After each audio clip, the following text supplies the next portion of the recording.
एक तारीख थी। पति अपनी सैलरी लेकर शाम को थका हुआ घर आया। पत्नी इसी इंतजार में थी कि कब पति आएगा।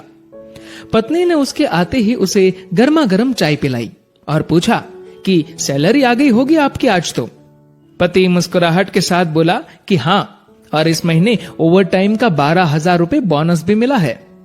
पत्नी की खुशी का ठिकाना नहीं रहा। पत्नी मीठी आवाज में बोली, क्या हम इस रविवार को शॉपिंग कराए? तो पति बोला कि ठीक है, लेकिन सिर्फ एक शर्त पर, कि यदि तुम हफ्ते में कम से कम एक बार मेरी माँ से फोन पर बात कर उनका हाल पूछोगी तो। पत्नी ने दबी आवाज में हाँ कर दी। पति सिर्फ ये चाहता था कि उसकी माँ और उसकी पत्नी के बीच जो भी अनबन है वह दूर हो जाए। ठीक 2 मिनट बाद पति के मोबाइल पर माँ का फोन आया। उधर से माँ बोली, कैसे हो बेटा? बेटा बोला, माँ मैं ठीक हूं।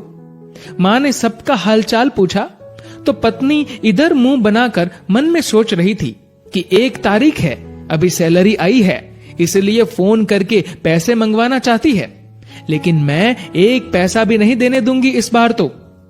उधर माँ बोली, बेटा थोड़ी मदद चाहिए। तो बेटा बोला, बोलिए माँ, क्या हुआ माँ? बोली, बेटा इस महीने 5,000 रुपए मिल सकते हैं क्या?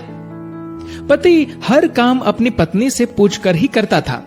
उसने ये बात अपनी पत्नी से पूछी तो पत्नी बोली कि बोल दो कि अभी सैलरी नहीं आई है। बेटे ने माँ से कहा कि माँ अभी सैलरी आने में टाइम है। माँ बोली, बेटा कैसे भी करके भिजवा दो प्लीज, हॉस्पिटल में इलाज के लिए चाहिए। पति ने ये बात पत्नी से दोहराई। पत्नी बोली, माँ से बोल दो कि सरकारी हॉस्पिटल में इलाज करवा ले। पति ने माँ को यही सलाह दी तो माँ बोली, बेटा उधर इलाज सही से नहीं होता और वह ध्यान भी नहीं रखते। इस बार तो पत्नी को गुस्सा आ गया और वह अपने पति से बोली कि बोल दो उन्हें कि हमारे सर पर पहले से इतना बोझ है और अब इससे ज्यादा हम सह नहीं पाएंगे, इसीलिए सरकारी हॉस्पिटल में ही इलाज करवाओ। पत्नी के शब्द बिगड़ गए ये बोलते हुए कि वैसे भी 4-5 दिन की मेहमान है। पति इस बार बोला कि ऐसे तो मत बोलो माँ के बारे में। इस बार पति को थोड़ा गुस्सा आ गया, लेकिन मन को शांत करते हुए माँ से बोला, माँ इस महीने नहीं हो पाएगा, इसलिए सरकारी हॉस्पिटल में ही करवा लीजिए आप इलाज। माँ उधर से भीख मांगने लगी कि बेटा प्लीज 2,000 रुपए तो दे दो। तो पति आंखों में आंसू के साथ पत्नी से बोला कि कम से कम 2,000 रुपए तो देने दो। पत्नी गुस्से में थी, लेकिन जैसे तैसे मान गई और बोली कि ठीक है, बोल दो कि 2,000 रुपए भिजवा देंगे कल। तो इधर पति बोला, सासू माँ आपको कल 2,000 रुपए भिजवा दूंगा।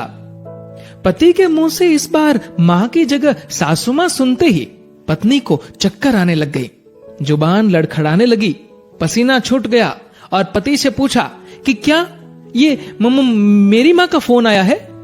पति बोला, हाँ तुम्हारी माँ का ही फोन है। मैं तो तुम्हारी माँ को भी अपनी माँ ही समझता हूँ, लेकिन तुमने कभी मेरी माँ को अपनी माँ की तरह समझा ही नहीं। पत्नी इस बार जोर से रो पड़ी और फोन में माफी मांगने लगी कि मुझे माफ कर दो माँ, मुझसे बहुत बड़ी गलती हुई है। तो उधर से माँ बोली, बेटी यदि सिर्फ एक माँ का दिल दुखाया होता तो माफ कर देती, लेकिन तुमने तो आज एक नहीं बल्कि 2 माँ का दिल दुखाया है। यदि आज मैं तुम्हें माफ भी कर दूं तो भी ऊपर वाला तुम्हें माफ नहीं करेगा। दोस्तों, ऐसा माना जाता है कि अगर ऊपर वाला भी माँ का कर्ज चुकाने आ जाए तो वो भी कंगाल हो जाए।